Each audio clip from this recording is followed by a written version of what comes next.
அன்பான சகோதர சகோதரிகளே, யாவரையும் நம்முடைய பிதாவாகிய தேவனுடைய நாமத்தினாலும் நம்முடைய ஆண்டவரே கிறிஸ்துவ நாமத்தினாலும் உங்களுக்கு கிருபையும் சமாதானமும் உண்டாவதாக என்று வாழ்த்தி வரவேற்கிறேன்.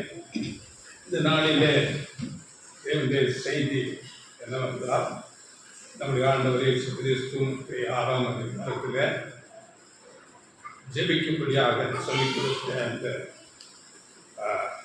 வார்த்தை மத்திய 6ஆம் அதிகாரம் 10ஆம் வசனத்தில், உம்முடைய ராஜ்யம் வருவதாக, உம்முடைய சித்தம் பரமண்டலத்திலே செய்யப்படுகிறது போல பூமியிலேயும் செய்யப்படுவதாக என்கிற ஒரு வசனத்தின் அடிப்படையில் நம்ம இந்த நாளில் செய்தியை பார்க்க போகிறோம். உம்முடைய ராஜ்யம், தேவனுடைய ஆட்சி வருவதாக, தேவனுடைய சித்தம் பரலோகத்திலே செய்யப்படுவது போல இந்த பூமியிலேயும் செய்யப்படுவதாக என்று ஜெபிக்கும்படி நம்முடைய ஆண்டவரே கிறிஸ்து நமக்கு கற்றுக் கொடுத்தார். இதன் அடிப்படையில் இந்த நாளில் நாம் செய்தியை பார்க்க போகிறோம். அப்போ இந்த தேவனுடைய ராஜ்யம் எவ்விதமாக வரும், அந்த தேவனுடைய ராஜ்யம் எப்படி இருக்கும், அந்த தேவனுடைய ராஜ்யம் எப்போ இந்த பூமியில ஸ்தாபிக்கப்படும், இப்பொழுது இந்த பூமியில அந்த தேவனுடைய ராஜ்யம் இருக்கிறதா என்பது குறித்த ஒரு வேத ஆராய்ச்சி போல நாளில் நாம் செய்திகளை பார்க்க போகிறோம். அதனால ஆண்டவர் அதிலே மலை பிரசங்கத்தில் மத்திய 6ஆம் அதிகாரம் 33ஆம் வசனத்தில் இன்னொரு வார்த்தையை படியுங்களாக. முதலாவது தேவனுடைய ராஜ்யத்தையும் அவருடைய நீதியையும் தேடுங்கள், அப்பொழுது இவைகளெல்லாம் உங்களுக்கு கூட கொடுக்கப்படும். முதலாவது தேவனுடைய ராஜ்யத்தையும் அவருடைய நீதியையும் தேடுங்கள், அப்பொழுது இவைகளெல்லாம் என்றால் உலக காரியங்கள் எல்லாம் கூட உங்களுக்கு கூட கொடுக்கப்படும் என்று சொல்லுகிறார். இதை இன்னொரு திருத்தப்பட்ட மொழிபெயர்ப்பில் அங்கே சொல்லும் போது, அனைத்திற்கும் மேலாக அவரது ஆட்சியையும் அவருக்கு ஏற்புடையவற்றையும் நாடுங்கள், அப்போது இவை அனைத்தும் உங்களுக்கு சேர்த்து கொடுக்கப்படும் என்பதாக இன்னொரு மொழிபெயர்ப்பில் சொல்லப்பட்டிருக்கிறது. அப்படி என்றால் அதை தானே இந்த நாளில் தலைப்பாக வைத்திருக்கிறோம். அனைத்துக்கும் மேலாக அவரது ஆட்சியை நாம் நாட வேண்டும்.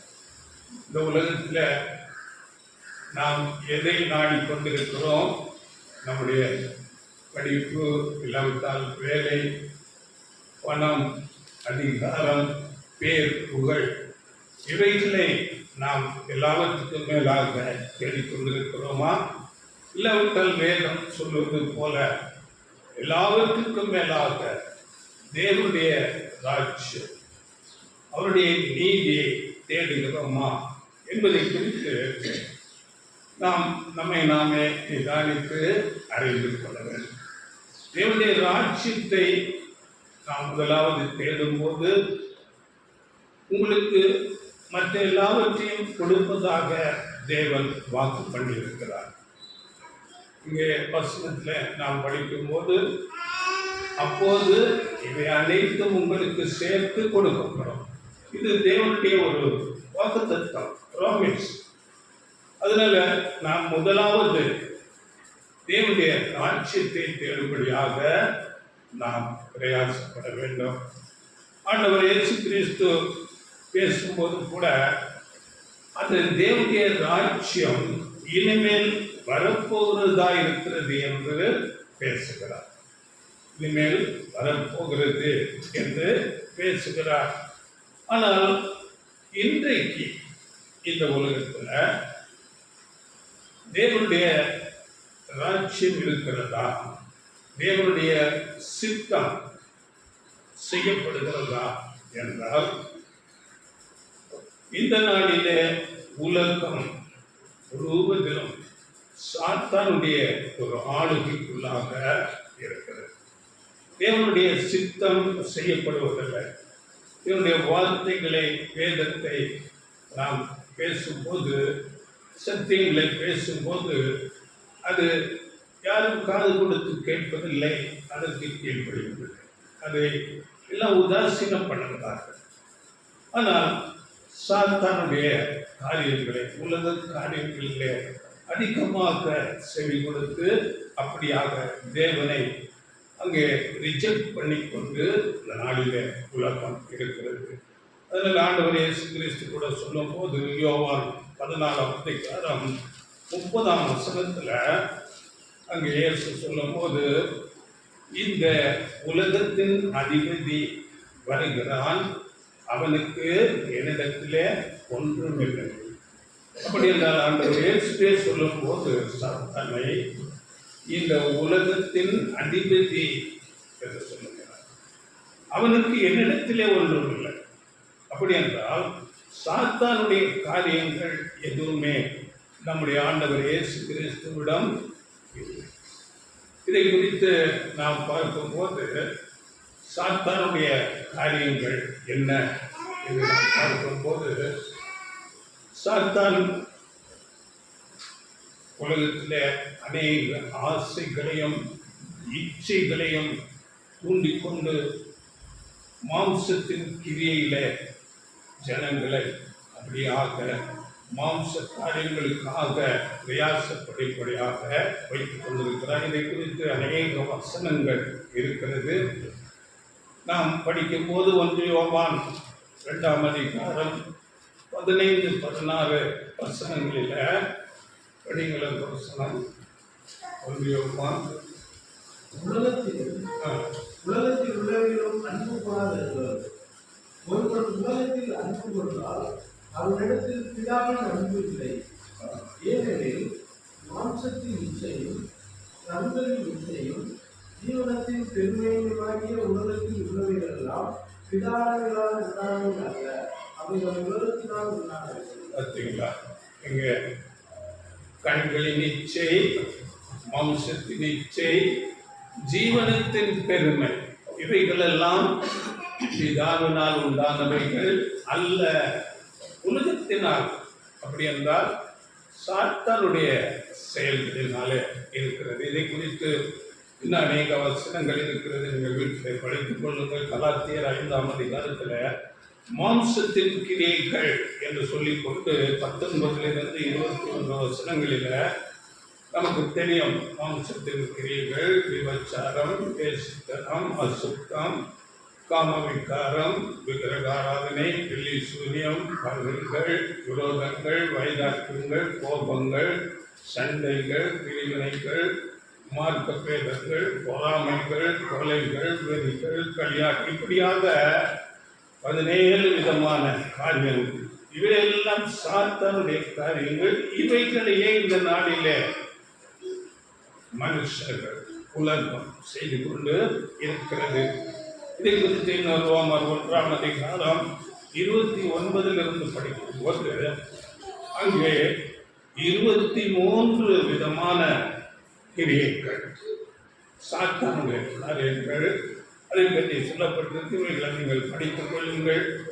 இப்படிப்பட்டதான சாத்தானுடைய காரியங்கள் நம்மிடத்திலே இருக்கிறதா என்பதை குறித்து இந்த வேத வசனங்களை வைத்து நம்மை நாமே ஆராய்ந்து பார்க்க வேண்டும். ஆண்டவர் இயேசு கிறிஸ்து சொல்லும் போது, இப்பிரபஞ்சத்தின் அதிபதி வருகிறான், இப்பிரபஞ்சத்தின் இந்த உலகத்தின் அதிபதி, இந்த உலகத்தின் அதிபதி வருகிறான், அவனுக்கு என்னிடத்திலே ஒன்றுமில்லை என்று சொல்லுகிறார். அப்போ நாமும் இப்படிப்பட்டதான மாம்சத்துக்கு கிரியைகள் நம்மிடத்தில் இல்லாதிருந்தால் நாம் அவனுடைய ஆளுகைக்குள்ளாக இருக்க மாட்டோம். இந்த வேத வசனங்களின்படி இந்த மாம்சத்தின் கிரியைகள், கண்களின் இச்சை, மாம்சத்தின் இச்சை, ஜீவனத்தின் பெருமை, இப்படிப்பட்ட அநேக காரியங்கள் உலகத்திலே இருக்கு. இவைகள் நம்மிடத்தில் இல்லாமல் இருந்தால் அந்த சாத்தானினுடைய ஆளுகைக்குள்ளாக நாம் இருக்க மாட்டோம். இந்த வேத வசனங்கள் கலாத்தியர் 5:19 1 யோவான் 2:15-16 ரோமர் 1:29 இந்த வசனங்களில் நீங்கள் படித்து பார்க்கும்போது இந்த உலகத்தார் மாத்திரமல்ல, இன்றைக்கு சபையில கூட மெஜாரிட்டி ஜனங்கள் இப்படிப்பட்டதான சாத்தானுடைய கிரியைகளை சாத்தானால் வஞ்சிக்கப்பட்டவர்களாக செய்து கொண்டு இருக்கிறார்கள். அநேக ஊழியர்கள் போதகர்கள் கூட உலக ஆசைகள், உலக ஆசீர்வாதத்தை குறித்தே பேசிக் கொண்டிருக்கிறார். வேதத்திலே நாம் படிக்கும் போது உலக சிநேகம் தேவனுக்கு விரோதமான வகை என்று சொல்லப்பட்டது. அப்ப இந்த உலக காரியங்களை நேசிக்கும்படியாக போதனைகள் செய்து கொண்டு இருக்கிறார்கள். அதனால சாத்தானால் வஞ்சிக்கப்பட்டு மெஜாரிட்டி கிறிஸ்தவர்கள் கூட இந்த சாத்தானுடைய பிடியிலே இருக்கிறார்கள். ஆனால் உண்மையான மனவாட்டி சபை, உண்மையான இயேசுவை பின்பற்றுகிற சிறு மந்தை சாத்தானுடைய ஆளுகைக்குள்ளே இருக்க மாட்டார்கள். கிறிஸ்துவை தலையாக கொண்டு அப்படி இருப்பார்கள்.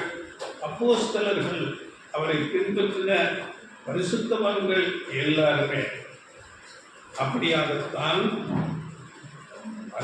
வாழ்ந்தார்கள்.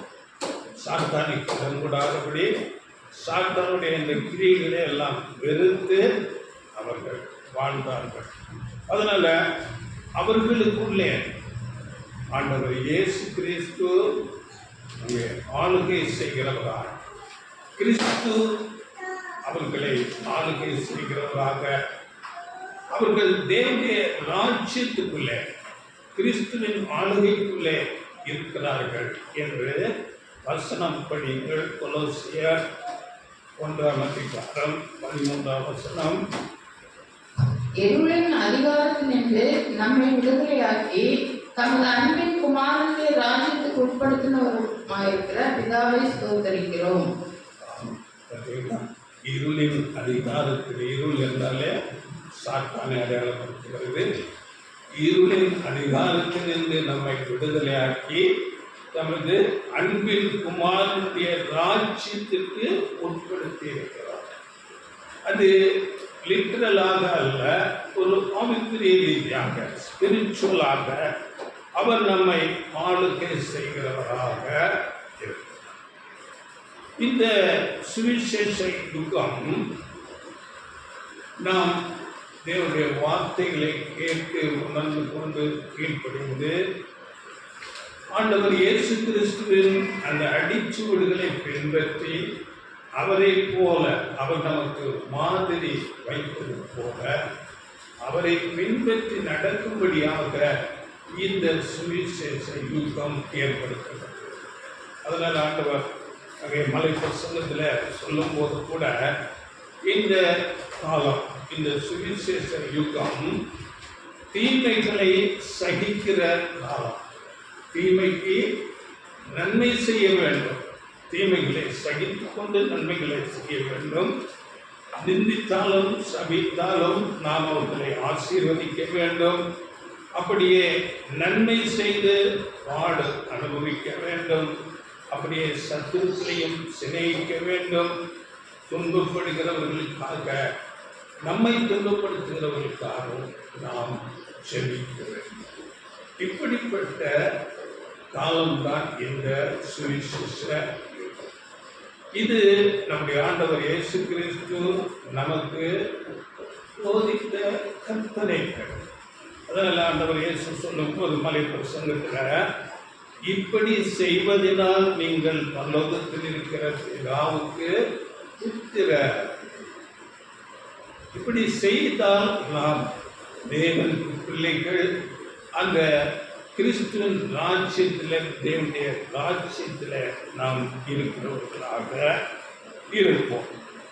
அதனால உண்மையான சபையை குறித்து அப்போஸ்தலன் பவுல் சொல்லும்போது 1 தீமோத்தேயு 3ஆம் அதிகாரம் 15ஆம் வசனத்தில் உண்மையான சபை சத்தியத்துக்கு தூணும் ஆதாரமாய் இருக்கும் என்று சொல்லப்பட்டது. அவர்கள் சத்தியத்தை தேடி ஆராய்ந்து சத்தியத்திலே நடப்பார்கள். ஆண்டவர் இயேசு கிறிஸ்துவின் அடிச்சுவடுகளை பின்பற்றி நடப்பார்கள்.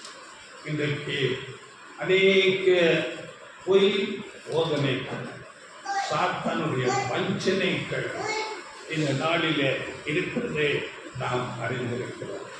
பொய் போதகர்கள், கள்ள தீர்க்கதரிசிகள் அநேகர் எழுப்பி அநேகரை வஞ்சிப்பார்கள் என்று ஆண்டவர் இயேசு கிறிஸ்து சொல்லியிருக்கிறார் இந்த கடைசி நாட்களில். அதனால 2 தெசலோனிக்கர் 2ஆம் அதிகாரம் 9-10 வசனங்களிலே இதை குறித்து பேசுகிறார்கள்.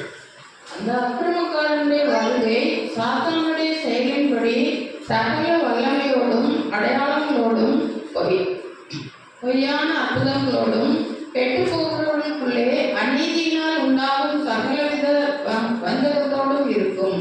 ரட்சிக்கப்படத்தக்கதாய் சத்தியத்தின் மேலுள்ள அன்பை அவர்கள் அங்கீகரியாமல் போனபடியால் அப்படி நடக்கும். விசாரணை ஜனங்கள், நமக்கு ஏதாவது அற்புதம் நடக்காதா, நமக்கு ஏதாவது நல்லது நடக்காதா என்ற ஒரு சிந்தனையில் தான் சபைகளுக்கே வருகிறார்கள். இங்கே வேதம் சொல்லுகிறது, என்ன சொல்லுது 9ஆம் வசனம், அந்த அக்கிரமக்காரனுடைய வருகை சாத்தானுடைய செயலின்படி சகல வல்லமையோடும் அடையாளங்களோடும் பொய்யான அற்புதங்களோடும். பொய்யான அற்புதங்கள், அடையாளம். அக்கிரமக்காரன் அப்படி என்றால் அந்தி கிறிஸ்து, கிறிஸ்துவுக்கு பதிலாளி. அப்படிப்பட்டவனால இந்த நாளிலே அற்புதங்கள் கிடைக்குமா, அதிசயங்கள் நமக்கு நடக்குமா, ஆசீர்வாதம் கிடைக்குமா என்ற ஒரு சிந்தையிலே வருகிறார். அதனால இந்த நாளிலே அநேகர் சாத்தானால் வஞ்சிக்கப்பட்டவர்களாக இருக்கிறார்கள். நாம் வெளிப்படுத்தல் 16ஆம் அதிகாரம் 14ஆம் வசனத்தில் படிக்கும் போது அங்கே அற்புதங்களை செய்கிற பிசாசுகளின் ஆவிகள் என்று சொல்லப்பட்டது. அப்படி என்றால் இந்த கடைசி நாட்களில் நடக்கிற அநேக அற்புத அடையாளங்கள் சாத்தானுடைய செயல்கள். அதற்காக ஆண்டவர் நன்மை செய்ய மாட்டார், அற்புதம் செய்ய மாட்டார் என்றில்லை. நாம் உண்மையாக அவரை பின்பற்றி அவரை நடக்கும் போது அவர் நமக்கு தேவையானதை செய்கிறார். நம்முடைய வியாதிகள், நம்முடைய குறைவுகளை நாம் தேவனிடத்திலே நாமே கேட்கும் போது அவருக்கு சித்தமானதை நமக்கு செய்கிறார். அதனால் இந்த நாளிலே இருக்கிற அற்புதங்கள், அடையாளங்கள் குறித்து அதிக ஜாக்கிரதையாக இருக்க வேண்டும். அதனால 10ஆம் வசனம் அதிலே 2 தெசலோனிக்கர் 2:10, கெட்டு போகிறவர்களுக்குள்ளே அநீதியினால் உண்டாகும் சகலவித வஞ்சகத்தோடும் இருக்கும். ரட்சிக்கப்படத்தக்கதாய் சத்தியத்தின் மேலுள்ள அன்பை அவர்கள் அங்கீகரியாமல் போனபடியால் அப்படி நடக்கும். வஞ்சனை, கெட்டு போகிறவர்களுக்குள்ளே வஞ்சனை நடக்கும். வஞ்சனை என்றால் பாருங்கள், இன்னைக்கு எல்லா போதகர்கள், போதனையாளர்கள் ஆசீர்வாதத்தை குறித்தே தான் பேசுகிறார், உலக ஆசீர்வாதம்.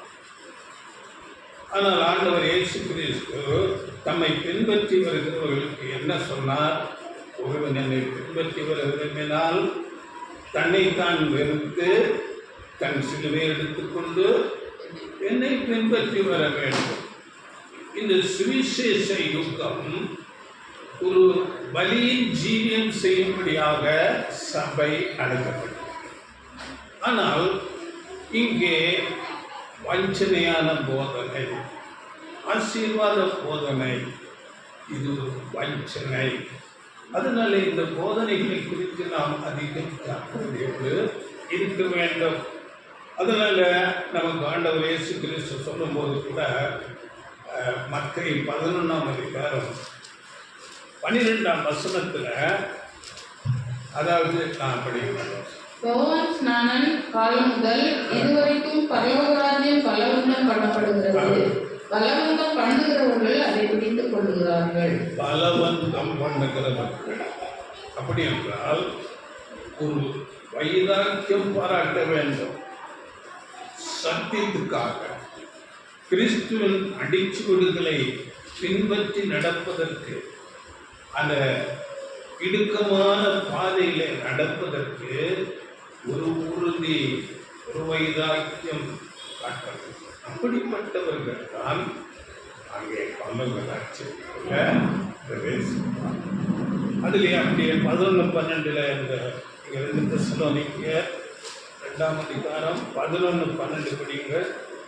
அப்படி சத்தியத்தின் மேல் வாஞ்சை இல்லை என்றால் கொடிய வஞ்சனையை தேவனே அனுப்புவார் என்று சொல்லப்பட்டது. படிங்க 11-12. ஆகையால் சத்தியத்தை விசுவாசியாமல் அநீதியை பிரியப்படுகிற யாவரும் ஆக்கினைக்குள்ளாக்கப்படும்படிக்கு அவர்கள் பொய்யை விசுவாசிக்கத்தக்கதாக கொடிய வஞ்சகத்தை தேவன் அவர்களுக்கு அனுப்புவார். சத்தியத்தின் மேல ஒரு விருப்பம், ஒரு வாஞ்சை, வைராக்கியம், ஒரு தாகம் இல்லாவிட்டால் தேவனே அவர்களுக்கு பொய்யை விசுவாசிக்கும்படியாக கூடிய வஞ்சனையை அனுப்புவார் என்று சொல்லுவார். அதனால நாம் இந்த நாட்களில முடிவு காலத்தில் இருக்கிறோம். சுவிசேஷ யுகம். இந்த சத்தியத்தை குறித்து வேதம் என்ன சொல்லுகிறது என்பதை நிதானமாக தெளிவாக ஆராய்ந்து மற்ற போதனையாளர்கள் போதிக்கிற போதனைகளை குறித்து அதிக எச்சரிப்போடு இருக்கிறது. அடுத்ததாக நாம் பார்க்கும்போது நம்முடைய ஆண்டவர் இயேசு கிறிஸ்து பாருங்கள், முக்கியமாக அவர் செய்திருக்க போதனைகள் இந்த தேவனுடைய ராஜ்யத்தை குறித்ததாக இருக்கிறது. ஆண்டவர் இயேசு கிறிஸ்துக்கு முன்னதாக வந்த இயேசுக்கு ஞானஸ்நானம் கொடுத்த அந்த யோவான் ஸ்நானங்கள் கூட இந்த தேவனுடைய ராஜ்யத்தை குறித்தே பேசினார்கள். மனம் திரும்புங்கள், பரலோக ராஜ்யம் சமீபித்திருக்கிறது.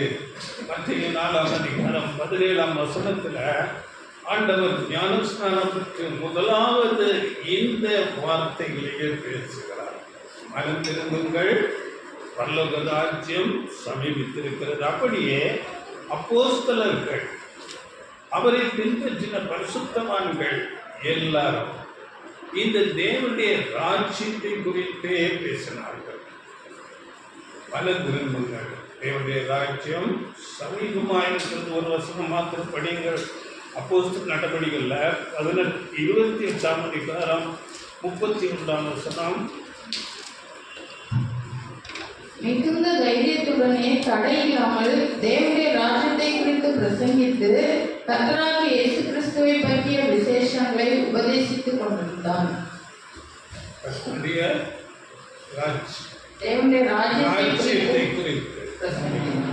ராஜ்யத்தை குறித்தும் ஆண்டவர் இயேசு கிறிஸ்துவை பற்றியும் பிரசங்கித்தார். இதை குறித்து அநேக வசனங்கள் இருக்கிறது, நீங்கள் படித்துக் கொள்ளுங்கள். அப்போஸ்தலர் 8ஆம் அதிகாரம் 12ஆம் வசனம், அப்போஸ்தலர் 19ஆம் அதிகாரம் 8ஆம் வசனம், மத்தேயு 10ஆம் அதிகாரம் 7ஆம் வசனம், லூக்கு 9:2. இந்த வசனங்களில் எல்லாமே அப்போஸ்தலர்களும் சரி, ஆண்டவர் இயேசு கிறிஸ்துவும் சரி, அவரை பின்பற்றின பரிசுத்தவான்கள் எல்லாரும் தேவனுடைய ராஜ்யத்தை குறித்தே பிரசங்கித்தார். அப்படியே ஆண்டவர் இயேசு கிறிஸ்து தம்முடைய ஓமைகள் எல்லாவற்றையும் இந்த தேவனுடைய ராஜ்யத்தை குறித்தே பேசினார். ஆனால் இன்றைய கிறிஸ்தவ சபைகள் இந்த முக்கியமான தேவனுடைய ராஜ்யத்தை பற்றி பேசுவதே இல்லை. ஏன் அதை பேசுவதில்லை என்று நாம் பார்க்கும்போது, இன்றைக்கு இருக்கிற மெஜாரிட்டி கிறிஸ்தவர்களுடைய ஒரு மனநிலை எப்படி என்றால், இந்த தேவனுடைய ராஜ்யம் பரலோகத்துக்குரியதாக இருக்கிறது. ஆண்டவர் இயேசு கிறிஸ்து 2ஆம் முறை வரப்போகிறார். அவரை இப்பொழுது நாம் பின்பற்றி கொண்டிருக்கிற நம்மை அவர் நம்மோடு பரலோகத்துக்கு எடுத்துக் கொள்வார். மற்றவர்களை எல்லாம் நரகத்திலே தள்ளி இந்த பூமியை அழித்து போடுவார். இப்படிப்பட்ட ஒரு மனது. அதில் இந்த தேவனுடைய ராட்சியம் என்பது பரலோகத்துக்குரியதாக நினைக்கிறார்கள். ஆனால் எவ்வளவு தேவனுடைய ரட்சிப்பின் திட்டம் இருக்கிறது. 1000 வருடம் இந்த பூமியில அரசாட்சி நடக்கும். ஆண்டவர் இயேசு கிறிஸ்து ஜெபத்திலே சொல்லுகிறார், உடைய ராஜ்யம் வருவதாக, உடைய சித்தம் பரலோகத்திலே செய்யப்படுவது போல பூமியிலே செய்யப்படுவதாக. அப்படியே இந்த பூமி பிரசங்கில நீங்கள் படித்துக் கொள்ளுங்க. 1ஆம் அதிகாரம் 4ஆம் வசனத்தில், இந்த பூமியோ என்றென்றைக்கும் இருக்கும். பூமியை அழித்து போட அல்ல, தேவன் மனுஷர்களுக்காக இந்த பூமியை சிருஷ்டித்தார். மனுஷர்கள் எப்போது இந்த பூமியில இருப்பார்கள், இதை குறித்து அநேக வசனங்கள் இருக்கிறது. ஏசாயா 60ஆம் அதிகாரம் 13ஆம் வசனத்துல அவர் பாதஸ்தானத்தை நான் மகிமைப்படுத்துவேன் என்று சொல்கிறார். வானம் அவருடைய சிங்காசனம், பூமி அவருடைய பாதப்படி, அந்த பாதப்படியை நான் மகிமைப்படுத்துவேன் என்று சொல்கிறார். அப்படியே இன்னும் அநேக வசனங்கள், ஒரு வசனம் மாத்திரப்படிங்கிற சங்கீதம் 104:5,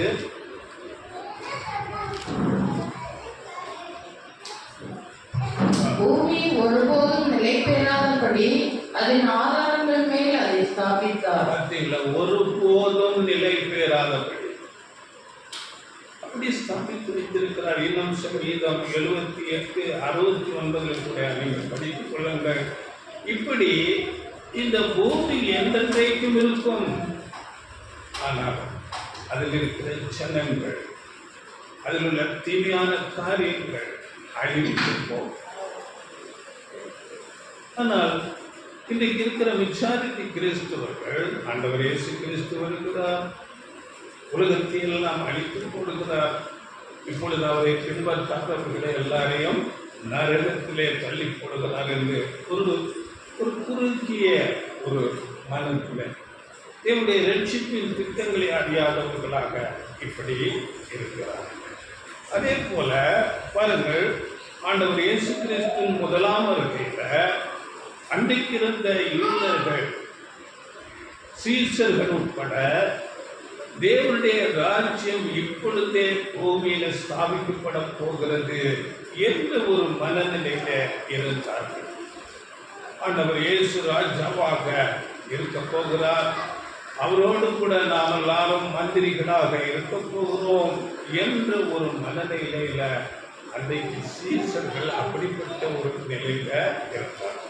அவரை பின்பற்ற எல்லா யூதர்களும் இப்பொழுதே தேவனுடைய ராஜ்யம் இந்த பூமியில வந்துவிடும், எங்களை ஆசீர்வதித்து மேன்மைப்படுத்த போகிறார், எங்கள் மூலமாக உலகத்தையே ஆசீர்வதிக்க போகிறார் என்ற ஒரு மனநிலையில இருந்தார். ஆனால் அங்கே பார்க்கும் போது அந்த காரியங்கள் எல்லாம் அவருடைய நம்பிக்கைக்கு விரோதமாக ஆண்டவர் இயேசு கிறிஸ்து மரித்தார், 3ஆம் நாள் உயிர் கலந்தார், பரலோகத்துக்கு அங்கே அந்த பரலோகத்துக்கு போகிற அந்த நேரத்தில் அப்போஸ்தலர்கள் கேட்கிறார்கள், சீசர்கள். அப்போஸ்தலர் 1:6 அப்பொழுது கூடி வந்திருந்தவர்கள் அவரை நோக்கி, ஆண்டவரே, இக்காலத்தில் ராஜ்யத்தை இஸ்ரவேலுக்கு திரும்ப கொடுப்பீர் என்று கேட்டார்கள். அதற்கு அவர், பிதாவானவர் தம்முடைய ஆதீனத்திலே வைத்திருக்கிற காலங்களையும் வேலைகளையும் அறிகிறது, உங்களுக்கு அடுத்ததில்லை. அப்போ கூட அவர்களுடைய சிந்தனை எப்படி இருக்கிறது? இக்காலத்திலா ராஜ்யத்தை கொடுக்கும். அப்போ அங்கே ஆண்டவர் சொல்லும் போது அந்த காலத்தையும் நேரத்தையும் அறியது உங்களுக்கு அடுத்ததல்ல, நீங்கள் போய் உங்கள் வேலையை செய்யுங்கள், விசேஷத்தை பிரசங்கியுங்கள் என்று சொல்லிவிட்டார். அதனால அன்றைக்கு இருந்த யூதர்களுடைய மனநிலை பூமிக்குரிய பிரகாரமாக அந்த ராஜ்யம் ஸ்தாபிக்கப்பட வந்ததாக. அதே இன்றைக்கு இருக்கிற கிறிஸ்தவர்களுடைய மனநிலை அது பரலோகத்துக்குரியது என்ற ஒரு சூழல். ஆனால் உண்மை என்னவென்றால் இந்த தேவனுடைய ராஜ்யம் பரலோகத்துக்குரியதாகவும் பூமிக்குரியதாகவும் ஸ்தாபிக்கப்பட பரலோகத்துக்கும் உரியது, பூமிக்கும். ஏனென்றால் சபை வானத்தில், பரலோகத்தில், பூமியில் இருக்கிற வானத்தில் இருந்து ஆளுகை செய்யும். இந்த பூமியில முற்பிதாக்கள் ஆளுகை செய்வார். பூமியில லிட்டரலாக அந்த தேவனுடைய ராஜ்யம் ஸ்தாபிக்கப்படும். இதற்கு ஆதாரமாக நாம் சில வசனங்களை பார்க்கலாம். யோவான் 18ஆம் அதிகாரம் 36ஆம் வசனத்துல அங்கே பிலாத்துவிடத்திலே ஆண்டவர் இயேசு கிறிஸ்து நிற்கிறார். அங்கே பிலாத்து கேட்கிறார், நீ ராஜாவோ என்று கேட்கும்போது நான் ராஜா. ஆண்டவர் இயேசு பிறக்கும் போதே ராஜா, அவர் எப்பொழுதுமே ராஜா. அங்கே பிலாத்துவிடத்திலே உண்மையை சொன்னார், நான் ராஜா தான், ஆனால் என்னுடைய ராஜ்யம் இவ்வுலகத்திற்குரியது அல்ல, இப்பொழுது இருக்கிற இந்த உலகத்துக்குரியது அல்ல என்று தெளிவாக சொல்லிவிட்டார். 36ஆம் வசனம். இயேசு பிரதித்திரமாக, என் ராஜ்யம் இவ்வுலகத்துக்குரியது அல்ல, என் ராஜ்யம் இவ்வுலகத்துக்குரியதானால் நான் யூதத்தில் ஒப்புக் கொடுக்கப்படாதபடிக்கு என் ஊழியக்காரர் போராடி இருப்பார்களே, இப்படி இருக்க என் ராஜ்யம் இவ்விடத்துக்குரியது அல்ல என்றார். உலகத்துக்குரியது அல்ல. அப்படி என்றால் இயேசு ராஜா தான். இப்பொழுது அவர் பாவமில்லாதவராக இருந்து உலகத்தின் பாவத்தை எல்லாம் தன்மையில் எடுத்துக்கொண்டு அவர் மரிக்க வேண்டும். அதன் பிறகு உயிர்த்து பரலோகத்துக்கு போய் திரும்ப வந்து அப்பொழுதுதான் அவர் ராஜா. அதனால இந்த தேவனுடைய ராஜ்யம் என்பது பூமிக்குரியதாகவும் பரலோகத்துக்குரியதாகவும் ஸ்தாபிக்கப்பட போவது. இதை இன்னும் தெளிவாக மத்தேயு 19ஆம் அதிகாரத்துல 28ஆம் வசனத்துல அங்கே அதுக்கு முன்னதாக அங்கே பேதுரு கேட்கும் போது ஆண்டவர் இயேசுவிடத்தில் பேசுகிறார், நாங்கள் எல்லாவற்றையும் விட்டு உம்மை பின்பற்றினோமே, எங்களுக்கு என்ன கிடைக்கும் என்று ஆண்டவர் இயேசுவிடத்தில் பேதுரு கேட்கும்போது ஆண்டவர் இயேசு என்ன சொல்கிறார் படியுங்கள். அதற்கு இயேசு, மறுஜன்ம காலத்திலே மனுஷகுமாரன் தம்முடைய மகிமையுள்ள சிங்காசனத்தின் மேல் வீற்றிருக்கும் போது என்னை பின்பற்றின நீங்களும் இஸ்ரவேலின் 12 கோத்திரங்களையும் நியாயம் தீர்க்கிறவர்களாக 12 சிங்காசனங்களின் மேல் வீற்றிருப்பீர்கள் என்று மெய்யாகவே உங்களுக்கு சொல்கிறேன். பார்த்தீங்களா? மறு ஜென்ம காலத்தில், இப்ப இல்ல, மறு ஜென்ம காலத்தில் நீங்கள் சிங்காசனத்தில் உட்கார்ந்து தீர்ப்பு செய்கிறவர்களாக. இந்த உலகத்தில் சீசர்களுக்கும் சரி, ஆண்டவர் இயேசு கிறிஸ்துவுக்கும் சரி, அவரை பின்பற்றின எல்லா பரிசுத்தவான்களுக்கும் என்ன கிடைத்தது என்றால், அடிமுறை கிடைத்தது, சிறைச்சாலைகள் கிடைத்தது, அங்கே சிலுவை மரணம், எல்லாரும் இரத்த சாட்சிகளாக மறித்தார்கள். தங்களை தாங்களே வெறுத்து சிலுவை சுமந்து சுவிசேஷத்தை பிரசங்கித்து பாடுகளை, நிந்தைகளை, அவமானங்களை சகித்து கொண்டு இருந்தார். அதனால இந்த உலகத்திலே இப்பொழுது அவரை பின்பற்றுகிறவர்கள் ஆண்டவர் இயேசு கிறிஸ்து சொல்லும் போது வெளிப்படுத்தல் 3:21 நான் ஜெயம் கொண்டு என் பிதாவினுடைய சிங்காசனத்திலே அவரோட கூட உட்கார்ந்தது போல ஜெயம் கொள்ளுகிறவன் எவனோ அவனும் என்னோடு கூட என்னுடைய சிங்காசனத்திலே வரும்படி. இப்பொழுது ஜெயம் கொள்ள வேண்டும், உலகத்தை, மாம்சத்தை, பிசாசை ஜெயிக்க வேண்டும். ஆண்டவர் இயேசு கிறிஸ்து நடந்தது போல அவருடைய அடிச்சுவடிகளிலே நாம் நடக்க வேண்டும். இறுக்கமான பாதை, சுயத்தை வெறுத்து அவருடைய சுவிசேஷத்தை பிரசங்கித்து அவருக்கு சாட்சியாக. அதனால தேவனுடைய ராஜ்யம் லிட்ரலாக இந்த உலகத்துக்கு மேல வருகிறதாய் இருக்கிறது. அதிலே ராஜாதி ராஜாவாக ஆண்டவர் இயேசு கிறிஸ்து இருப்பார். அது அவர் ஏற்கனவே அப்படியாக செலெக்ஷன் ஆகிவிட்டது. இந்த சுவிசேஷ யுத்தத்தில் அவரோடு ஆளுகை செய்கிறவர்களாக ராஜர்களாக இருக்கும்படி இப்பொழுது அநேகர் அங்கே தேர்வு செய்யப்பட்டு கொண்டு இருக்கிறார். அவரை போல அவருக்கு சாட்சிகளாக அவருடைய அடிச்சுவடுகளில் பின்பற்றுகிற ஒரு சிறு மனுக்கள் தேர்வு செய்ய வருகிறது.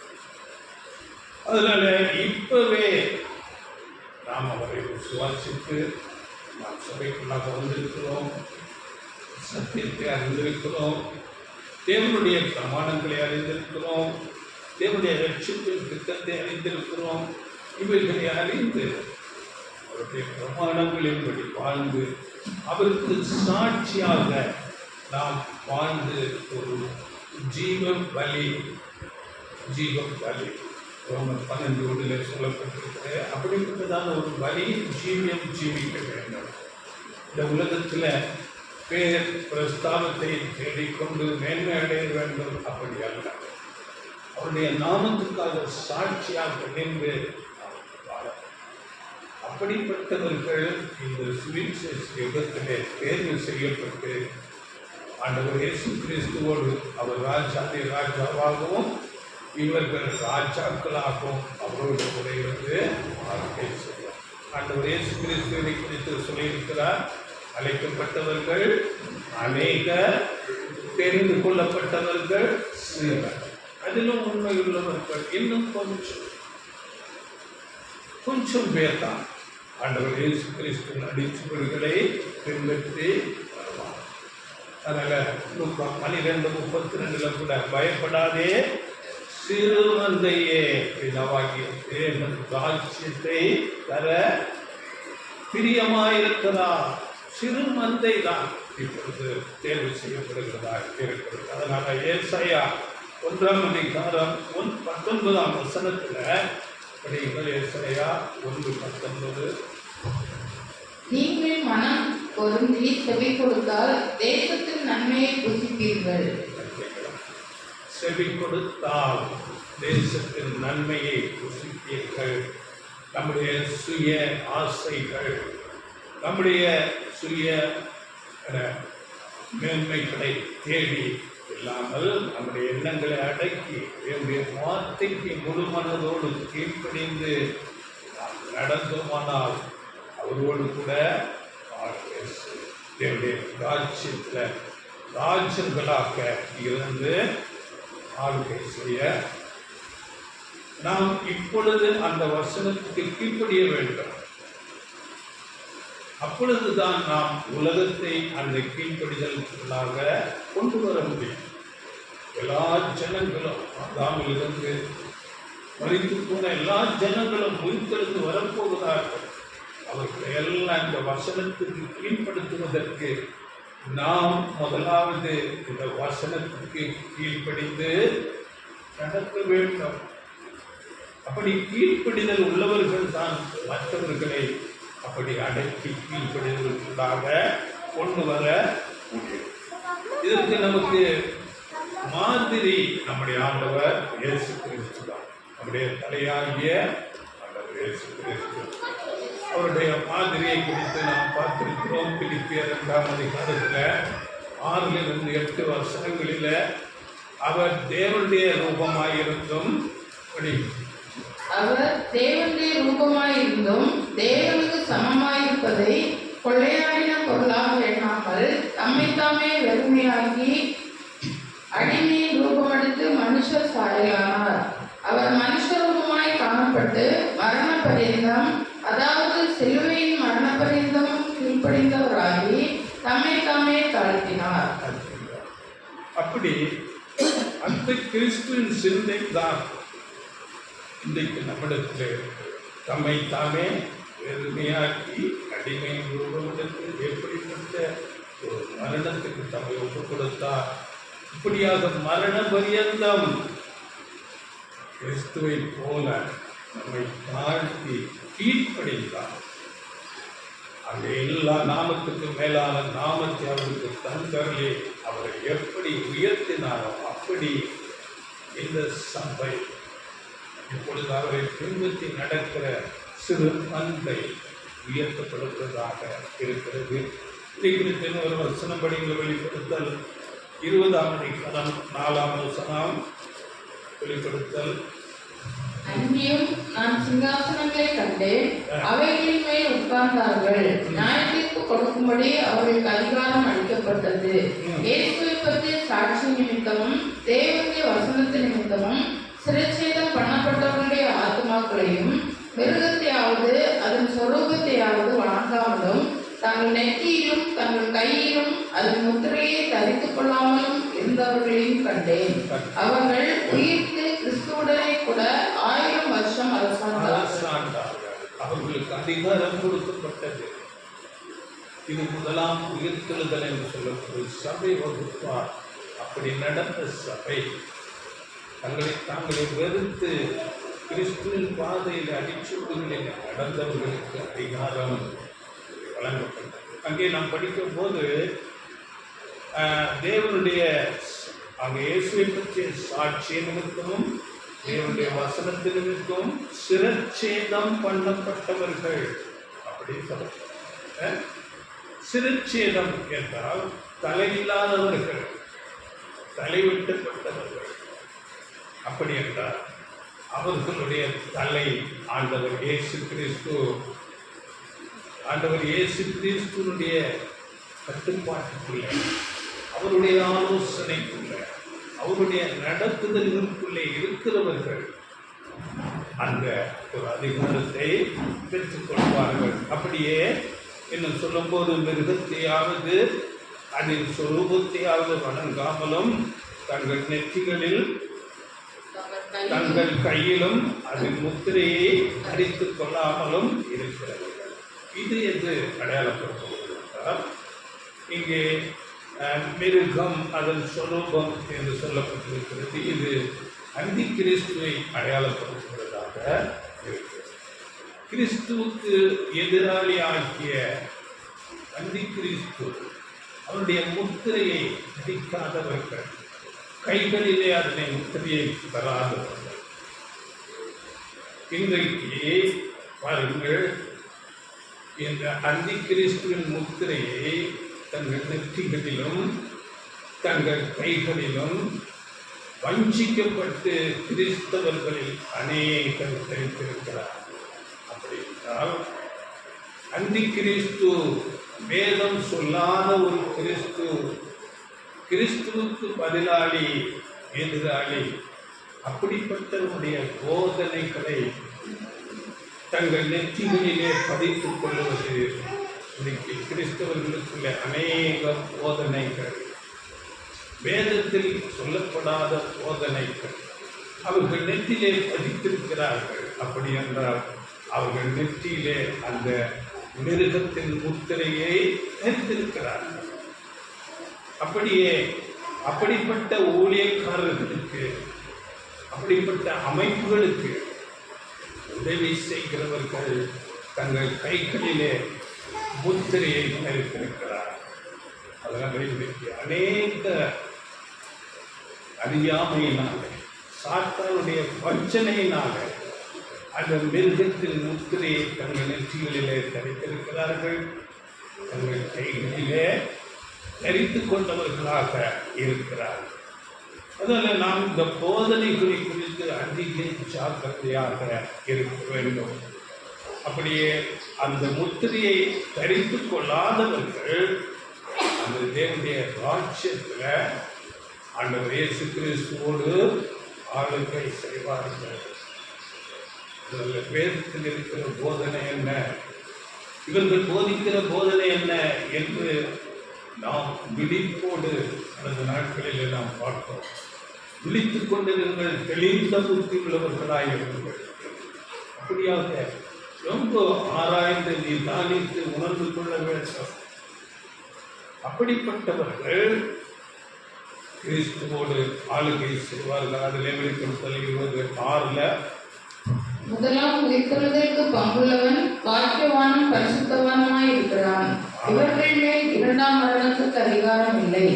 இவர்கள் தேவனுக்கும் கிறிஸ்துவுக்கும் முன்பாக ஆசாரியராய் இருந்து அவரோட கூட 1000 வருஷம் அரசாளுவார்கள். ராஜர்களாகவும் அங்கே ஆசாரியராக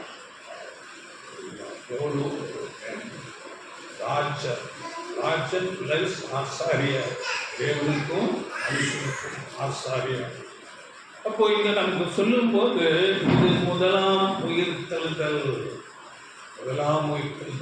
பங்குள்ளவன் பாக்கியவானும் பரிசுத்தவானும். இந்த சபையின் உயிர்த்தெழுதல் எவ்வளோ மேன்மை! அவர்கள் மேல் அவர்களுக்கு இரண்டாம் மரணத்திற்கு அதிகாரம் இல்லை. அப்படி என்றால் இன்னும் 2வது 3வது 4வது உயிர்த்தெழுதல் கூட இருக்கிறது. இதை குறித்து நம்ம பார்க்கலாம். இந்த முதலாம் உயிர்த்தெழுதலுக்கு வருவதற்கு நாம் தகுதி அடையும்படியாக ஒவ்வொரு நாளும் நாம் அதிக பிரயாசம் எடுக்க வேண்டும். இந்த தேவனுடைய ராஜ்யம் பற்றி அது எவ்விதம் இந்த பூமியிலே ஸ்தாபிக்கப்படும் என்பதை குறித்து கூட சில காரியங்களை நாம் பார்த்து முடிக்கலாம். தானியேல் புஸ்தகத்தில் அங்கே சொல்லப்பட்டிருக்கிறது. தானியேலின் காலத்திலே அங்கே ஒரு பெரிய ராஜா, உலகத்தை ஆளுகை செய்கிற ராஜாவாக பாபிலோனின் ராஜா நேபுகாத்நேச்சார் இருந்தார். அவருக்கு ஒரு சொப்பனம் வந்தது. அந்த சொப்பனத்திலே ஒரு பெரிய சிலையை அவரை கண்டார். அந்த சிலை எதை அடையாளப்படுத்துகிறது என்று அங்கே தானியேல் அங்கே விளக்கமாக அதை குறித்து பேசுகிறார். இது இந்த உலகத்தின் ராஜ்யத்தை பற்றியதும், இந்த உலக ராஜ்யத்தின் முடிவு, அதன் பிறகு தேர்தல் ராஜ்யத்தை பற்றியதாக இருந்தது. இதை குறித்து நம்ம பல நேரங்களில் பார்த்திருக்கிறோம். அந்த சிலை பலவிதமான உலோகங்களாக இருந்தது. அந்த ஒவ்வொரு உலோகமும் ஒவ்வொரு உலக ராஜ்யத்தை அடையாளப்படுத்துவதற்காக இருந்தது. இதை குறித்து விளக்கமாக நாம் இப்பொழுது பேசப் போவதில்லை. இதன் விளக்கத்தை தானியேல் 2ஆம் அதிகாரத்தில் 32 43 வசனங்களில் நீங்கள் படித்துக் கொள்ளுங்கள். இப்பொழுது அந்த விளக்கத்தை சொல்லிக்கொண்டு தானியேல் என்ன சொல்கிறார் படியுங்கள். 44 45 வசனங்கள். அந்த ராஜாக்களின் நாட்களிலே பரலோகத்தின் தேவன் என்றென்றைக்கும் அழியாத ஒரு ராஜ்யத்தை எழும்ப பண்ணுவார். அந்த ராஜ்யம் வேறே ஜனத்துக்கு விடப்படுவதில்லை. ஒரு கல் கையால் பெயர்க்கப்படாமல் மலையிலிருந்து பெயர்ந்து உருண்டு வந்து இரும்பையும் வெண்கலத்தையும் களிமண்ணையும் வெள்ளியையும் பொன்னையும் நொறுக்கினதை நீர் கண்டீரே. அப்படியே அது அந்த ராஜ்யங்களை எல்லாம் நொறுக்கி நிர்மூலமாக்கி தானோ என்றென்றைக்கும் நிற்கும். இனிமேல் சம்பவிக்க போகிறதை மகாதேவன் ராஜாவுக்கு தெரிவித்திருக்கிறார். சொப்பனமானது நிச்சயம், அதன் அர்த்தம் சத்தியம் என்றார். அங்கே அந்த சிலையை பார்த்து கொண்டிருக்கும் போது அங்கே கையினால் பேர்க்கப்படாத ஒரு கல் பெயர்ந்து வருகிறது. பெயர்ந்து வந்து அந்த சிலையின் பாதத்திலே மோதி அந்த சிலையை அப்படி நொறுக்கி போட்டது. இதுதான் தேவனுடைய ராஜ்யம். அந்த கல் அவர்களோட கூட சென்ற ஞான கண்மலை கல், அது கையினால் பேர்க்கப்படாமல் மனுஷருடைய சித்தம் இல்லாமல் தேவ சித்தத்தின்படி தேவனால் ஏற்படுத்தப்படுகிற ஒரு ராஜ்யம், தேவனுடைய வல்லமையின்படி அந்த ராஜ்யம் இந்த பூமியில ஸ்தாபிக்கப்பட போகிறது. அப்பொழுது இந்த உலகத்தின் ராஜ்யங்கள் எல்லாம் நொறுக்கப்படும். அங்கே தானியேல் 2ஆம் அதிகாரம் 35ஆம் வசனத்துல அந்த ராஜ்யங்கள் அந்த அந்த சிலை எல்லாம் அப்படியே தூளாக்கப்பட்டு அதற்கு இடமே இல்லாமல் போய்விட்டது என்று படிக்கிறோம். படிகள் 35. அப்பொழுது அந்த இரும்பும் களிமண்ணும் வெண்கலமும் வெள்ளியும் பொன்னும் ஏகமாய் நொறுங்குண்டு கோடை காலத்தில் போரடிக்கிற களத்திலிருந்து பறந்து போகிற பதரை போல் ஆயிற்று. அவைகளுக்கு ஒரு இடம் கிடையாதபடி காற்று அவைகளை அடித்துக் கொண்டு போயிற்று. சிலையை மோதின கல்லோ என்றால் ஒரு பெரிய பர்வதமாக்கி பூமியை எல்லாம் நிரப்பிற்று. ராஜ்யத்துக்கு இடமே இல்லை.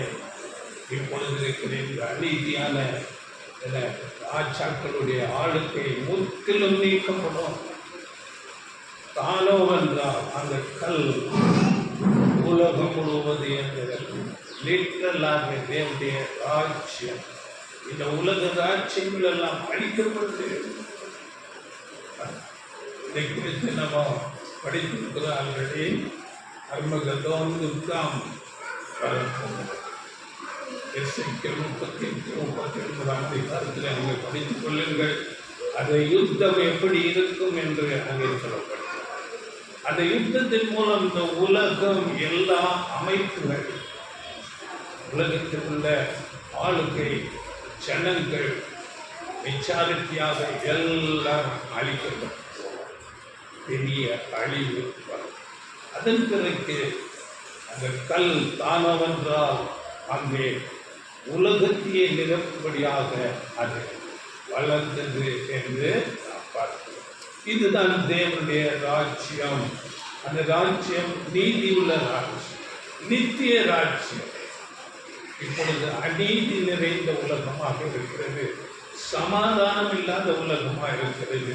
அந்த ராஜ்யத்திலே சமாதானம் இருக்கிறது, நீதி இருக்கும். அதுதான் தேவனுடைய ராஜ்யம். அதை குறித்து நாம் பின்னால் பார்க்கலாம்.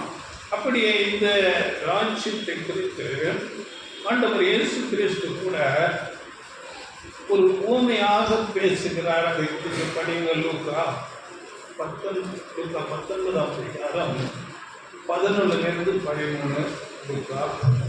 அவர்கள் இவைகளை கேட்டுக்கொண்டிருக்கையில் அவர் எருசலேமுக்கு சமீபித்திருந்தபடியினாலும் தேவனுடைய ராஜ்யம் சீக்கிரமாய் வெளிப்படும் என்று அவர்கள் நினைத்தபடியினாலும் அவர் ஒரு உவமையை சொன்னார். பிரபுவாகிய ஒருவன் ஒரு ராஜ்யத்தை பெற்றுக்கொண்டு திரும்பி வரும்படி தூர தேசத்துக்கு போக புறப்பட்டான். புறப்படும் போது அவன் தன் ஊழியக்காரரில் 10 பேரை அழைத்து அவர்களிடத்தில் 10 ராத்தை பிறனையும் கொடுத்து, நான் திரும்பி வருமளவும் இதை கொண்டு வியாபாரம் பண்ணுங்கள் என்று சொன்னான். இங்கே ஒரு பிரபுவாக்கி ஒரு மனுஷன் தூர தேசத்துக்கு அதிகாரத்தை பெற்று வருவார். அப்படி என்றால் அந்த பிரபு யார்? பிரபு ஆண்டவர் இயேசு கிறிஸ்து அதிகாரம் பெற்று வரும்படியாக பரலோகத்துக்கு போயிருக்கிறார். பிதாவாகிய தேவனிடத்திலிருந்து அதிகாரத்தை பெற்றுக் கொண்டு வருகிறார். போவதற்கு முன்பதாக இங்கே ஊழியர்களிடம் என்ன கொடுத்திருக்கிறார்? திரவியம். திரவியம் ராத்தல். அப்படி என்றால் இன்றைக்கு அது நம்முடைய வாழ்க்கை.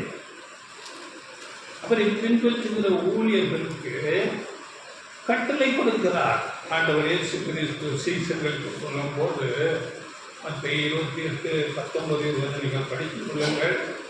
அங்கே சர்வ சிருஷ்டிக்கும் சென்று சுவிசேஷத்தை பிரசங்கியுங்கள்.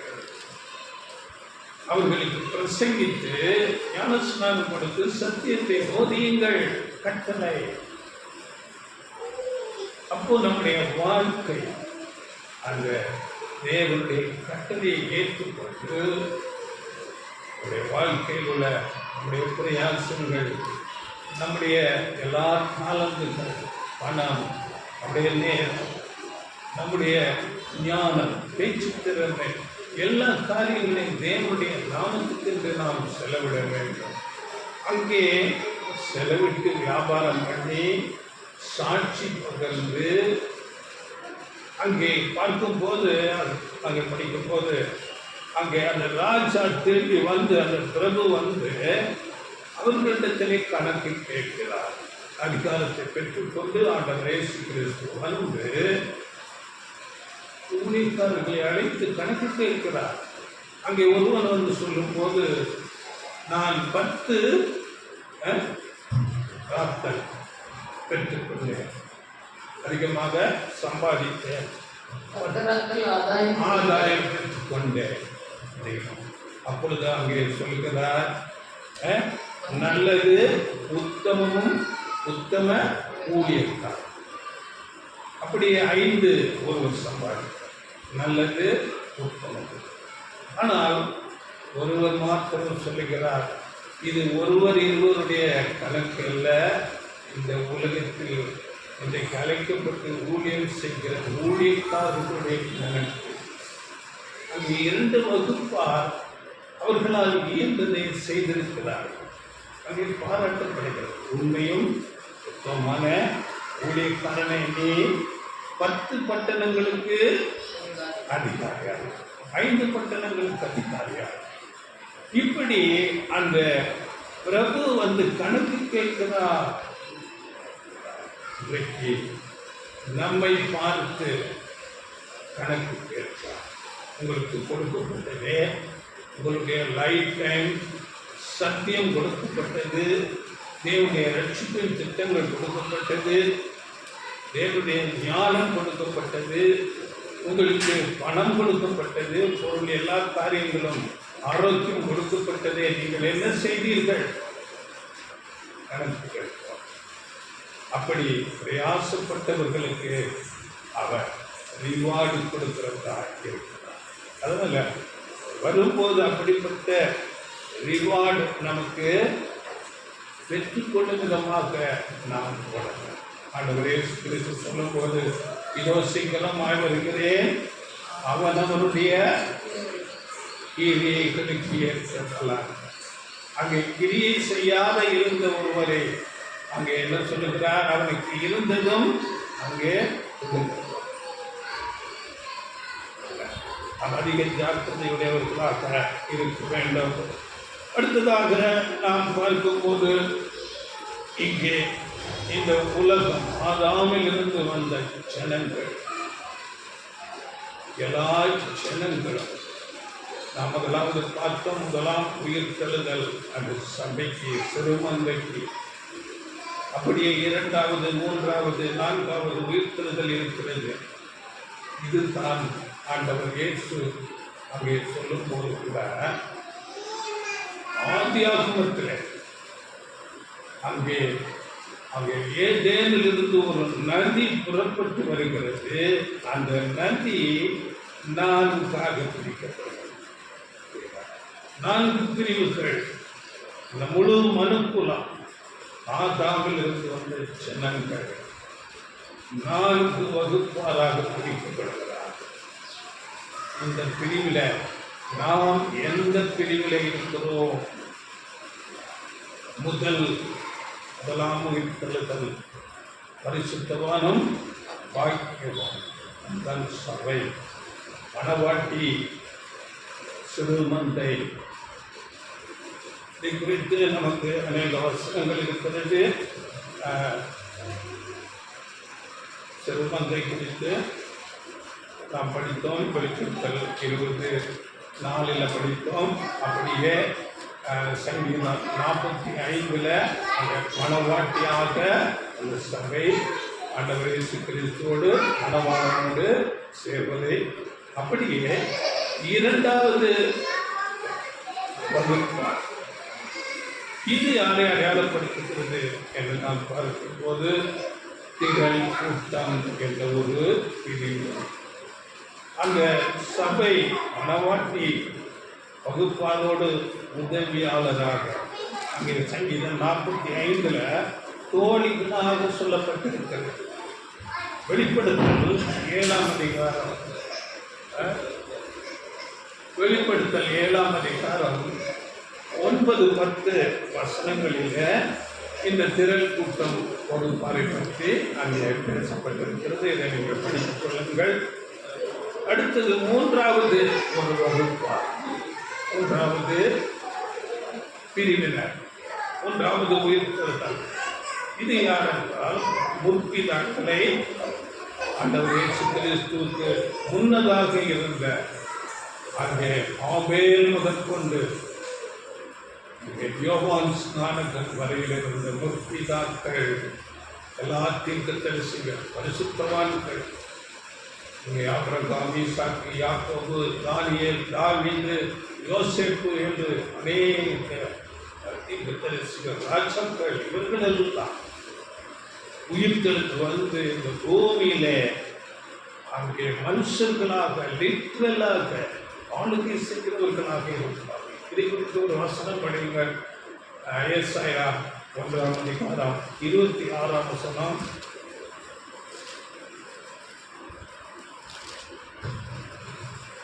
உன் நியாயாதிபதிகளை முன்னிருந்தது போலவும் உன் ஆலோசனைக்காரரை ஆதியில் இருந்தது போலவும் திரும்ப கட்டளையிடுவேன். பின்பு நீ நீதிபுரம் என்றும் சத்திய நகரம் என்றும் பெயர் பெறுவாய். முன் இருந்தது போல ராஜாக்களாக, அங்கே பிரதானிகளாக, அப்படியாக அவர்கள் இருந்து பூமியை நீதியாக ஆளும். இது மூன்றாவது ஒரு பிரிவு. நான்காவது, இந்த உலகமே உயிர்த்தெழுந்து ஆதாமிலிருந்து மரித்த எல்லா ஜனங்கள் உயிர்த்தெழுந்து வருவார்கள். இதை குறித்து அநேகர் பேசுவதே இல்லை. வேதவசனம் தெளிவாக சொல்லப்பட்டிருக்கிறது. 15:21-22 மனுஷனால் மரணம் உண்டானபடியினால் மனுஷனால் மரித்தோரின் உயிர்த்தெழுதலும் உண்டாகும். ஆதாமுக்குள் படிக்கிறோம். மனுஷனால் மரணம் உண்டானபடியால் மனுஷனால் மரித்தோரின் உயிர்த்தெழுதலும் உண்டாயிற்று. ஆதாமுக்குள் எல்லாரும் மரிக்கிறது போல கிறிஸ்துவுக்குள் எல்லாரும் உயிர்ப்பிக்கப்படுவார்கள். அவனவர் தன் வரிசையிலே உயிர்ப்பிக்கப்படுவான். முதல் பலனானவர் கிறிஸ்து, பின்பு அவர் வருகையில் அவருடையவர்கள் உயிர்ப்பிக்கப்படுவார்கள். எல்லா ஜனங்கள் உயிர்ப்பிக்கப்பட்டு வருவார். யோசனை பண்ணலாம். பார்த்தீங்களா? 100 வருஷம், 500 வருஷம், 1000 வருஷம், 2000 வருஷம் ஆயிடுச்சு. மரித்து போன ஜனங்கள் ஒன்றுமே இருக்காங்க. எப்படி வருவார்கள்? தேவனாலே எல்லாம் கூடும். ஆண்டவர் இயேசு கிறிஸ்து இன்றைக்கு சொல்லும் போது ஆச்சரியப்பட வேண்டாம். யோவான் 5:28-29. இதை குறித்து நீங்கள் ஆச்சரியப்பட வேண்டாம். ஏனென்றால் பிரேத குழிகளில் உள்ள அனைவரும் அவருடைய சத்தத்தை கேட்கும் காலம் வரும். அப்பொழுது நன்மை செய்தவர்கள் ஜீவனை அடையும்படி எழுந்திருக்கிறவர்களாகவும் தீமை செய்தவர்கள் ஆக்கினை அடையும்படி எழுந்திருக்கிறவர்களாகவும் புறப்படுவார்கள். ஆச்சரியப்பட வேண்டாம். அதில் 25ஆம் வசனத்தில் மரித்தோர் தேவகுமாரனுடைய சத்தத்தை கேட்கும் காலம் வரும். வேதம் சொன்னால் அது அப்படியே ஆகும். வேதத்தில் உள்ள ஒரு வள்ளியாகிலும் அதன் உறுப்பாகிலும் அவமாய் போவதை பார்க்கலாம். இந்த வானம் பூமி ஒளிந்து போவது நலமாயிருக்கும். அதுல எல்லாரும் உயிர்த்தெழுந்து வருவார்கள். அங்கே அந்த வசனம் நீங்கள் 29ஆம் வசனத்தில் அங்கே அக்னி என்றெல்லாம் சொல்லப்பட்டு இது கொஞ்சம் தவறான ட்ரான்ஸ்லேஷன். RSV ரிவைஸ்டு ஸ்டாண்டர்ட் வெர்ஷனில் ஜட்ஜ்மெண்ட் என்று ஆங்கில வரிப்பாக சொல்லப்பட்டு, அப்படி என்றால் தீர்ப்பு, நியாய தீர்ப்பு செய்யப்படுவார்கள். அங்கே ஜட்ஜ்மெண்ட் என்றால் அங்கே நியாய தீர்ப்பு. நியாய தீர்ப்பில் அவர்கள் கற்றுக்கொள்வார்கள். அங்கே ஏசாயா 26:9 நாம் படிக்கிறோம். தேவனுடைய நியாய தீர்ப்பு இந்த பூமியில் நடக்கும்போது பூச்சக்கத்துக்குடிய நீதியை கற்றுக்கொள்வார்கள். நீதியை கற்றுக்கொள்வார்கள். அதனால இதை குறித்து ஆச்சரியப்பட வேண்டாம். மரித்தோரை இந்த பூமி அப்படியே புறப்படப்படும். தங்கள் வரிசைகளின்படி எழுந்து வருவார்கள். ஆனால் இந்த தேவனுடைய ராஜ்யம் எப்படி இருக்கும் என்று ஆண்டவர் இயேசு கிறிஸ்து தன்னுடைய அந்த முதலாம் வருகையிலே கூட அநேக அற்புதங்கள் செய்தார். அது ஒரு டெமோ போல செய்து காண்பித்தார். மரித்தோர்களுக்கு நான் அங்கே குருடர் பார்வையடைந்தார்கள். அங்கே ஓனர்ஸ் பணிகள் எழுந்து நடந்தார்கள். செவிடர்கள் அங்கே காது கேட்கும்படி செய்யப்பட்டது. அங்கே பலத்த செய்திகள், பிசாசின் பிடியில் இருந்தவர்கள் அங்கே விடுவிக்கப்பட்டார்கள். அங்கே தரித்திரருக்கு சுவிசேஷம் பிரசங்கிக்கப்பட்டது. இப்படி தேவனுடைய அங்கே வல்லமை, அன்பு வெளிப்பட்டது.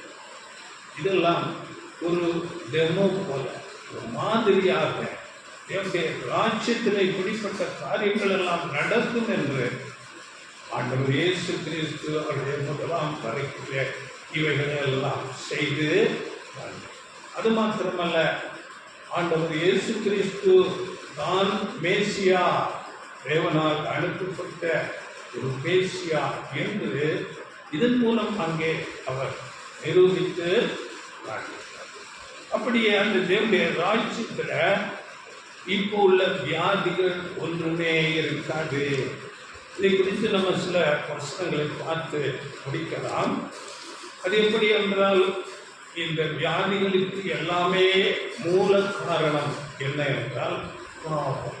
ஆதாமின் பாவம், கீழ்ப்படியாததால் வந்த சாபம்.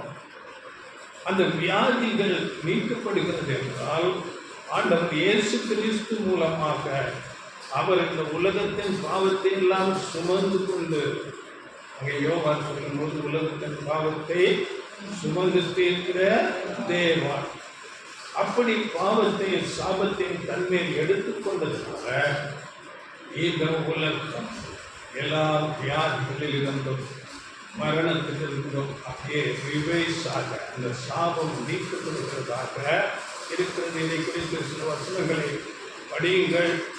அங்கே தேவனுடைய ராஜ்யம் எப்படி இருக்கிறது என்று வெளிப்படுத்தல் 20ஆம் அதிகாரம் 2ஆம் வசனத்தில் அங்கே சத்ருவாகிய இந்த சாத்தான், பிசாசு கட்டப்பட்டிருந்தான். பிசாசு என்றும் சாத்தான் என்றும் சொல்லப்பட்ட பழைய பாம்பாகிய வலுசர்ப்பத்தை அவன் பிடித்து அதை 1000 வருஷமளவும் கட்டி வைத்து, அந்த 1000 வருஷம் நிறைவேறும் வரைக்கும் அது ஜனங்களை மோசம் போக்காதபடிக்கு அதை பாதாளத்திலே தள்ளி அடைத்து அதன் மேல் முத்திரை போட்டான். பார்த்தீங்களா? அந்த சாத்தான் ஆதிகளிலிருந்த ஜனங்களை மோசம் போக்கின வஞ்சித்த அந்த சாத்தான் கட்டப்பட்டிருப்பான். அப்படியே நாம் பார்க்கும்போது ஏசாயா 29:18 ஜனங்கள் இந்த நாளில் நாம் வார்த்தைகளை, தேவனுடைய சத்தியங்களை பேச போனால் ஒருவருக்கும் அது வேண்டாம், காது கேட்காது, அவர்கள் அதை விரும்புவதில்லை. அந்த நாட்களிலே அவர்கள் காதுகள் கேட்கும், மனக்கண்கள் திறக்கப்படும். படிங்கள். அக்காலத்திலே செவிடர் புஸ்தகத்தின் வசனங்களை கேட்பார்கள், குருடரின் கண்கள் இருளுக்கும் அந்தகாரத்துக்கும் நீங்களாகி பார்வையடையும். பார்வையடையும், காதுகள் கேட்கும், தேவனுடைய வார்த்தைகளுக்கு சத்தியங்களுக்கு செவிசாய்ப்பார்கள். அப்படியே பூமியின் ஜனங்கள் எல்லாரும் தேவனை அறிகிற அறிவினால் நிறைந்திருப்பார்கள் என்று ஆபகூம் புஸ்தகத்திலே தீர்க்கதரிசனமாக 2ஆம் அதிகாரம் 14ஆம் வசனம். சமுத்திரம் ஜலத்தினால் நிறைந்திருக்கிறது போல பூமி கர்த்தருடைய மகிமையை அறிகிற அறிவினால் நிறைந்திருக்கும். எப்படி இப்பொழுது சமுத்திரம் ஜலத்தினால் நிறைந்திருக்கிறதோ அப்படி பூமி, உலகத்தில் உள்ள எல்லா ஜனங்களும் தேவனை அறிகிற அறிவிலே நிறைந்திருப்பார்கள். அப்படியே ஏசாயா 2ஆம் அதிகாரத்திலே நாம் படிக்கும் போது பூமியின் ஜனங்கள் எல்லாரும் தேவனை, அங்கே சகல ஜனங்களும் மனப்பூர்வமாக தேவனுடைய சமூகத்துக்கு வந்து கற்றுக்கொண்டு கீழ்ப்படிவார்கள். 2:2 படிங்க. 2:2-3. கடைசி நாட்களில் கர்த்தருடைய ஆலயமாகிய பர்வதங்களின் கொடுமுடியில் ஸ்தாபிக்கப்பட்டு மலைகளுக்கு மேலாய் உயர்த்தப்படும். எல்லா ஜாதிகளும் அதற்கு ஓடி வருவார்கள். திரளான ஜனங்கள் புறப்பட்டு வந்து, நாம் கர்த்தரின் பர்வதத்துக்கும் யாக்கோபின் தேவனுடைய ஆலயத்துக்கும் போவோம், வாருங்கள். அவர் தமது வழிகளை நமக்கு போதிப்பார், நாம் அவர் பாதைகளில் நடப்போம் என்பார்கள். ஏனெனில் சீயோனிலிருந்து வேதமும் எருசலேமிலிருந்து கர்த்தரின் வசனமும் வெளிப்படும். எல்லாரும் ஓடி வந்து கடைசி நாட்களிலே இதெல்லாம் ராட்சியத்தில் வந்து கற்றுக்கொள்வார்கள். இதை குறித்து நீங்கள் படித்துக் கொள்கிற சங்கீதம் 22 27 28 வசனங்களில் பூமியின் எல்லைகளெல்லாம் நினைவு கூர்ந்து கர்த்தரிடத்திலே திரும்பும். அப்படியே சகல விதமான யுத்தங்கள், தற்காப்பு படை எல்லாமே அங்கே இருக்காது, நீக்கப்படும். அது ஏசாயா 2ஆம் அதிகாரம் 4ஆம் வசனம். ஏசாயா அவர் ஜாதிகளுக்குள் நியாயம் தீர்த்து திரளான ஜனங்களை கடிந்து கொள்வார். அப்பொழுது அவர்கள் தங்கள் பட்டயங்களை மண்வெட்டிகளாகவும் தங்கள் ஈட்டிகளை அரிவாள்களாகவும் அடிப்பார்கள். ஜாதிக்கு விரோதமாய் ஜாதி பட்டயம் எடுப்பதில்லை. இனி அவர்கள் யுத்தத்தை கற்பதும் இல்லை. அப்போ யுத்தங்கள் இல்லை. இன்றைக்கு நம்ம எங்க பார்த்தாலும் யுத்தங்கள். இவையெல்லாம் இன்றைக்கு ஒவ்வொரு தேசம் யுத்தத்துக்கு என்று அநேக பணங்களை செலவு பண்ணி கொண்டிருக்கிறோம். அந்த நாட்களில் அப்படி யுத்தம் இருக்காது, யுத்தத்தை கற்றுக்கொள்ள மாட்டார்கள். அப்படியே நாம் பார்க்கும்போது எல்லா ஜனங்களும் இன்றைக்கு வயது சென்றவர்கள் யோக புஸ்தகத்தில் படிங்க 33:25 வயதாகி அப்படியே உளுந்து குருடராகி எல்லாம் தடுமாறி அப்படியெல்லாம் இருக்கிறவர்கள் வாலிபர்களாவார்கள். படிகள் அப்பொழுது அவன் மாம்சம் வாலிபத்தில் இருந்ததை பார்க்கிலும் ஆரோக்கியம் அடையும், தன் வாழ வயது நாட்களுக்கு திரும்புவார்கள். வாழ வயது எப்படிப்பட்ட ஆச்சரியங்கள் அந்த ராஜ்யத்தில் இருக்கிறது பாருங்கள். அப்படியே ஏசாயா 65:21 எல்லாரும் வீடு கட்டி வீட்டில் குடியிருப்பார்கள். இன்றைக்கு இருக்கிறது போல தெருவோரங்களில் வீடு இல்லாமல் அப்படியாக இருக்க மாட்டார்கள், வீடு கட்டி குடியிருப்பார்கள். படிங்கள்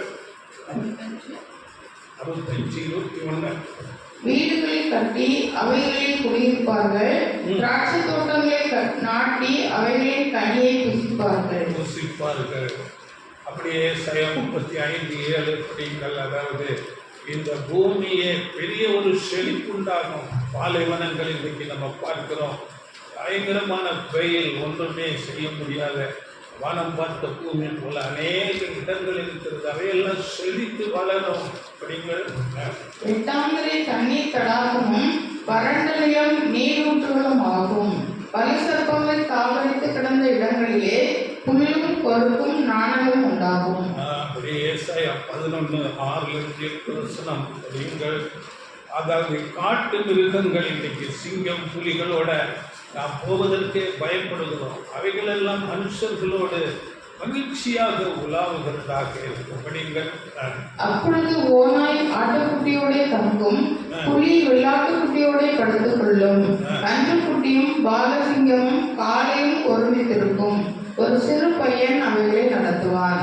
பசுவும் கரடியும் கூடிமையும் அவைகளின் குட்டிகள் ஒருமித்து படுத்துக் கொள்ளும். சிங்கம் மாட்டை போல் வைக்கோல் தின்னும். பால் குடிக்கும் குழந்தை விரியன் பாம்பு வலையின் மேல் விளையாடும். பால் மறந்த பிள்ளை கட்டுவிரியன் குச்சிலே தன் கையை வைக்கும். எந்த ஒரு பயமும் இல்லாமல் மகிழ்ச்சியோட எல்லா ஜீவராசிகளும் ஒன்றுக்கு ஒன்று இணைந்து அன்பிலே இருக்கும். அப்படியே ஏசாயா 65:25 கூட அங்கே சிங்கம் வைக்கோல் சாப்பிடும், ஓநாய் ஆட்டுக்குட்டி போல புல் மேயும் என்று அங்கு சொல்லப்பட்டது. படிங்கள் மேயும். ஓநாயும் ஆட்டுக்குட்டியும் ஒருமித்து மேயும், சிங்கம் மாட்டை போல வைக்கோல் தின்னும், புழுதி சர்ப்பத்துக்கு இடையாகும். என் பரிசுத்த பர்வதம் எங்கும் அவைகள் தீங்கு செய்வதும் இல்லை, கேடு உண்டாக்குவதும் இல்லை என்று கர்த்தர் சொல்கிறார். ஆசீர்வாதங்கள் வரப்போகிறதாய் ராஜ்யத்திலே அப்படியே வியாதிகள் இல்லை. இன்றைக்கு படிகள் அந்த வசனம் ஏசாயா 33:24 இன்றைக்கு பல விதமான வியாதிகள், கேன்சருங்கிறாங்க, எய்ட்ஸுங்கிறாங்க, புற்றுநோய்கள் என்னென்னோ சொல்றாங்க. எப்படிப்பட்ட காரியங்கள் எல்லாமே இல்லை, வியாதிகள் இல்லை. ஏசாயா 33:24 வியாதிப்பட்டிருக்கிறேன் என்று நகரவாசிகள் சொல்வதில்லை, அதில் வாசமாயிருக்கிற ஜனத்தின் அக்கிரமம் மன்னிக்கப்பட்டிருக்கும். பாவம் மன்னிக்கப்பட்டதுனால வியாதி இல்லை. அந்த இயேசு கிறிஸ்து அந்த ஈடு பலி புண்ணியத்தினால எல்லாருடைய பாவங்களும் மன்னிக்கப்பட்டது. வியாதிகள் இல்லை. அப்படியே ஏசாயா 65:20 அங்கே ஒவ்வொருவருக்கு 100 வருடம் கொடுக்கப்படும். பூமியில மரித்து போன ஜனங்கள் எழுந்து வரும்போது அவர்களுக்கு 100 வருடம் கொடுக்கப்படும். அவர்கள் தேவன் நீதியை கற்றுக்கொண்டு அந்த வார்த்தைக்கு கீழ்ப்படிய வேண்டும். இல்லாவிட்டால் அங்கே அவர்கள் மரணம். படிக்கலாம். அங்கே இனி அற்பாயுசுள்ள பாலகனும் தன் நாட்கள் பூரணமாகாத கிழவனும் உண்டாகிறார்கள்.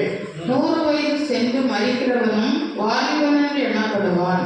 100 வயதுள்ளவனாகிய பாவியோ சபிக்கப்படுவான். கீழ்ப்படிதல் தேவனுடைய ராஜ்யம், நீதியும் ராஜ்யம், கண்டிப்பான நீதி.